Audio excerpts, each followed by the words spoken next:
বাস্তবে গৃহবধূকে পিটিয়ে ঘরছাড়া, প্রতিবাদ করায় শ্বশুরবাড়ির লোকজনদের কুপিয়ে জখম, 4 জন আহত। সাংবাদিক এইসএম আরিফ হোসেনের ভিডিও তথ্যচিত্রে আজকের প্রতিবেদন। ছাত্র জনতার আন্দোলনের পর পতন হয় স্বৈরাচার সরকারের। প্রায় সারা দেশে পুলিশের সঙ্গে আন্দোলনকারীদের রক্তক্ষয়ী সংঘর্ষে প্রাণ হারিয়েছেন অনেক পুলিশ সদস্য। এর জেরে কর্মবিরতিতে ছিলেন সারা দেশের থানাগুলো, ছিন্ন পুলিশ শূন্য।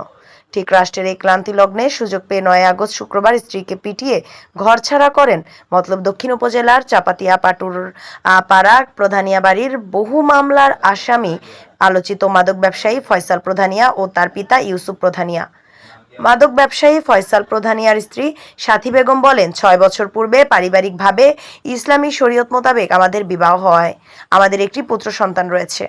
আমার স্বামীর কারণে অকারণে এই 6টি বছর আমাকে শারীরিক ও মানসিক ও যৌতুকের জন্য নির্যাতন করে থাকেন। সন্তানের মুখের দিকে তাকিয়ে স্বামীর সকল নির্যাতন মুখে বুঝে সহ্য করে স্বামীর বাড়িতে পড়েছিলাম। আমাকে তাড়ানোর জন্য বহু চেষ্টা করে তারা।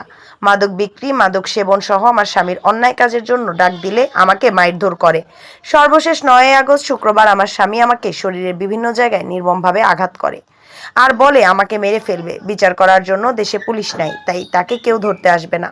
আমাকে মারতে না পেরে বাড়ি থেকে তারা বের করে দেয়। তো আপনার স্বামীর সাথে সমস্যাটা কি ছিল?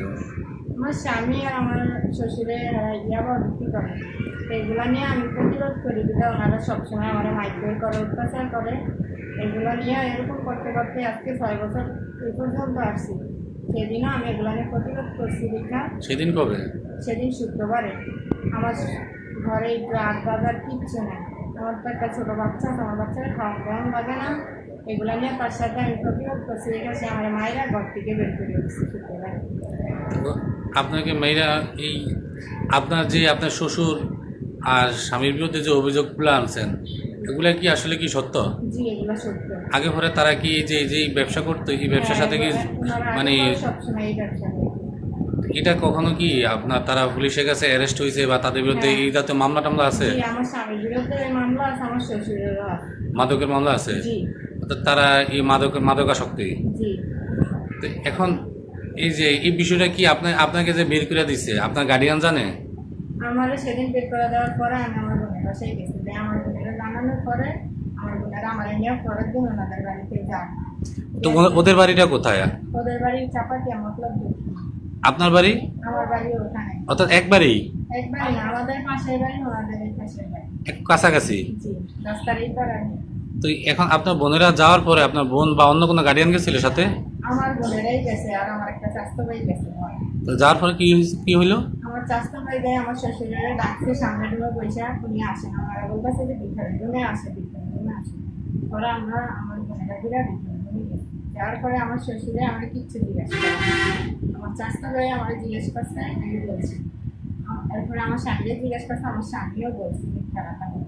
বলার পরে এর ভিতরে আমার শ্বশুরে উলঙ্গ হইয়া মানে বিভিন্ন ধরনের খারাপ ব্যবহার করা শুরু করে দিচ্ছে। তারপরেও আমরা বসে গেছি। তারপরে আমার স্বামীকে বলে যে এই দরজা লাগাই এরপরে ইচ্ছাকৃত ভাবে আমার মনে করে এরকম অত্যাচার করছে আমার মনে করে। কে করছে এগুলা? আমার শ্বশুরের আমার স্বামী। আপনার শ্বশুরের নাম কি?